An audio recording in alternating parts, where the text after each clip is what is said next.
નમસ્કાર દર્શક મિત્રો, 19 ન્યૂઝમાં આપનું સ્વાગત છે।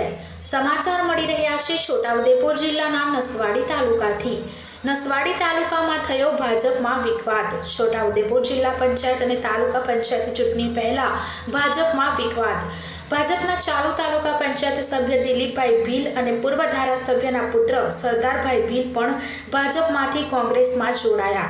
સરદારભાઈ ભીલ પ્રદેશ ભાજપ આદિજાતિ મોરચાના મંત્રી રહી ચૂક્યા છે। અનિલ જીવણભાઈ વસાવા ભાજપ યુવા મોરચાના મહામંત્રી ભાજપમાંથી કોંગ્રેસમાં જોડાયા। હજુ પણ ભાજપમાં ઝટકો પડી શકે છે।